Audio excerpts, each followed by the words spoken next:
Olá a todos. Hoje eu vou falar um pouquinho de um livro de um dos autores que mais venderam em todos os tempos, que é o Napoleão Hill, ok? Me fizeram uma pergunta hoje e eu acho que é oportuno responder essa pergunta com um pouquinho do conhecimento desse cara, Napoleão Hill. Napoleão Hill, ele teve a oportunidade de entrevistar os grandes industriais dos Estados Unidos, os grandes capitalistas, né? Incluindo o Rockefeller, o Carnegie, o Henry Ford e por aí vai. Uma infinidade de pessoas muito ricas. Agora, ele publicou um livro que ficou muito famoso, né? Que é o Pense e Enriqueça. E ele escreveu um livro que ele não publicou. Ficou guardado, escondido durante 75 anos. E eu não tenho certeza se ele publicou no final da vida ou se ele já tinha embarcado dessa para a próxima, né? Mas ele é um livro que, assim, precisa ler com cuidado. Não é para qualquer um ler esse livro. Eu não indicaria esse livro assim para uma pessoa que está começando a ler algumas coisas agora. Precisa ser muito cuidadoso. Tem algumas coisas que são verdades, outras coisas são um pouco duvidosas, ok? E esse livro se chama Mais Esperto que o Diabo. Na capa tem algumas simbologias pagãs aqui dentro do símbolo de mais, não vai dar para vocês verem, mas assim, precisa tomar muito cuidado com esse tipo de livro. Mas ele foi feito pelo Napoleão Hill e tem algumas coisas interessantes. Neste livro, Napoleão Hill, ele faz uma entrevista com o diabo. Ele diz que é verdade, ok? Eu acredito que seja um exercício mental que ele fez, tá? Ele era um cara esperto e eu acredito que seja um exercício mental. Mas esse livro ficou guardado durante 75 anos antes de ser publicado. Então, ele tem umas letras horrorosas aqui, tá? Dentro da parte preta aqui tem um relevo com umas letras esquisitas aqui embaixo. Eu não sei o que se trata, o livro não explica. Então esse aqui é um livro um pouco... precisa ter cautela com ele. Mas ele tem algumas coisas interessantes. Então o Napoleão Hill diz que ele faz uma entrevista com o capeta. Vamos dizer assim, ele conhecia o Henry Ford, né? Ele conhecia essas pessoas aí que talvez tivessem o telefone do capeta para marcar uma entrevista, sei lá, né?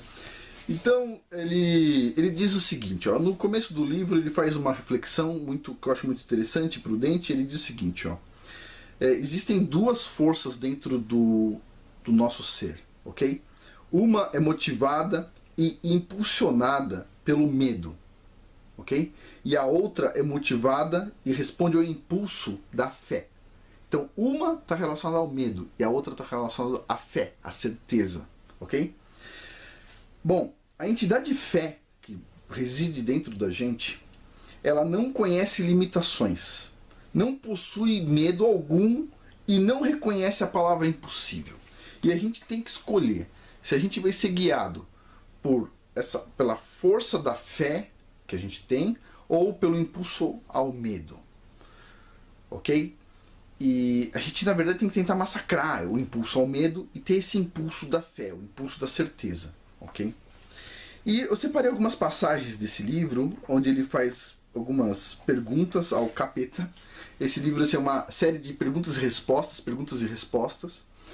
E, bom, ele pergunta ao capeta o seguinte: o que você faz para conquistar a alma de uma pessoa?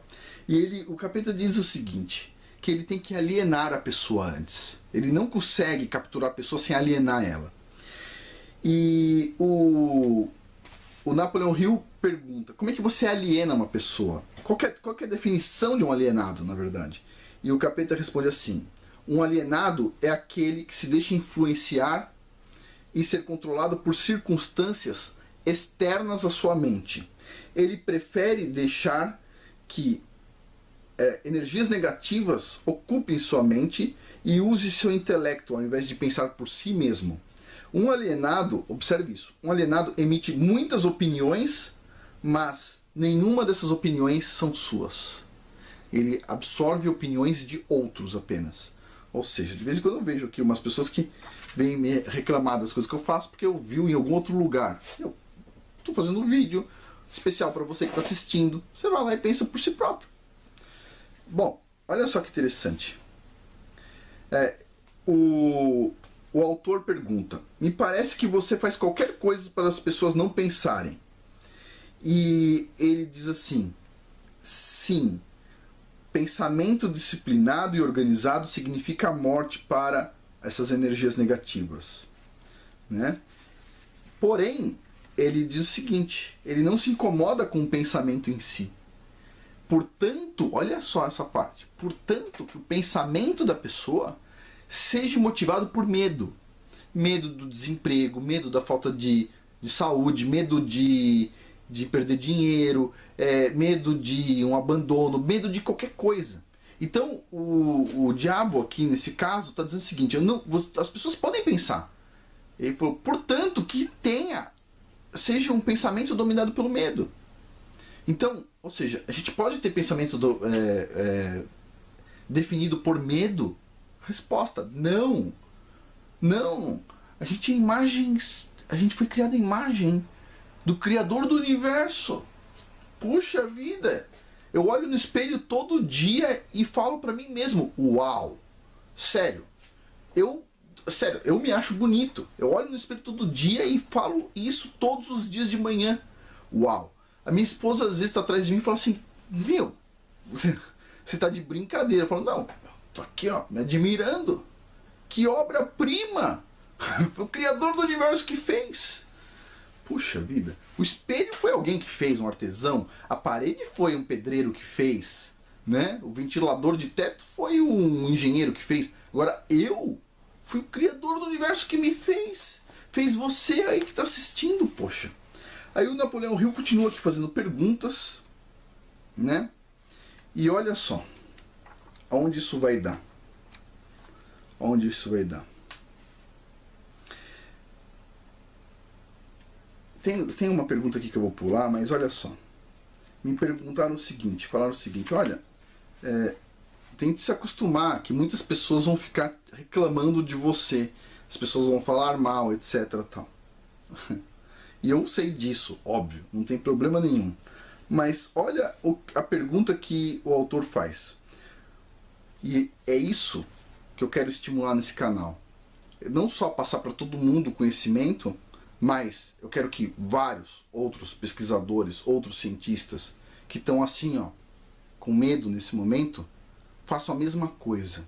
Abram um canal no YouTube, começa a mostrar o que sabe, começa a mostrar ciência de verdade, começa a mostrar para o mundo que tem um monte de gente fajuta por aí. Eu sei que tem um monte de pesquisador assistindo agora. Vários colegas me falaram que estão assistindo os vídeos.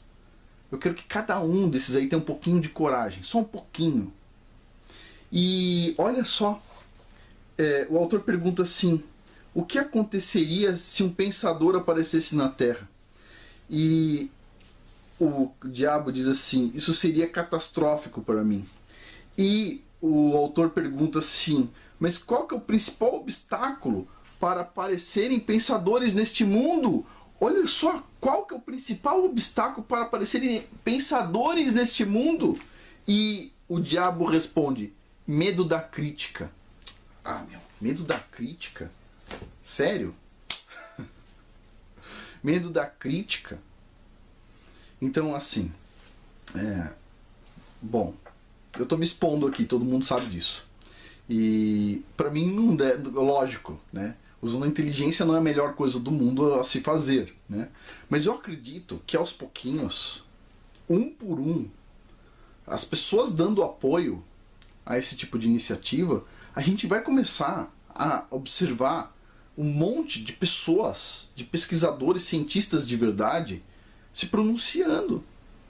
Puxa vida, o que vocês acham que acontece quando um super professor, super cientista, que nem o professor que desenvolveu a pílula do câncer,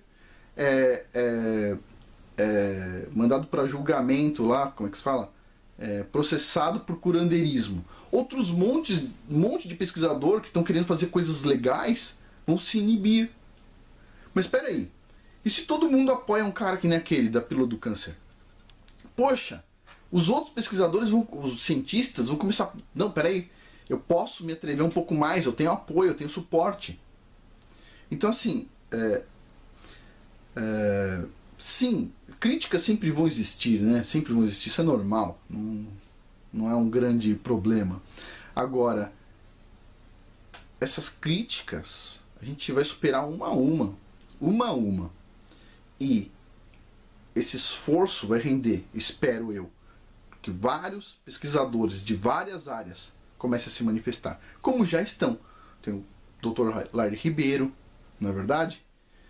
Uma pessoa fantástica, e outros tantos que têm opiniões muitas vezes controversas, por exemplo o Felício, do aquecimento global, pessoa fantástica, né? Assisti as entrevistas dele e, puxa vida, uma pessoa lúcida, né? Então, aos poucos a gente vai conquistando isso. Tem espaço para a gente crescer e, puxa vida, crítica não é um problema, ok? Crítica faz parte do jogo, é só isso. Quanto mais crítica, mais chance de outras pessoas chegarem no canal. Não tem problema nenhum. Bom, por hoje é isso. Muito obrigado a todos. Até mais.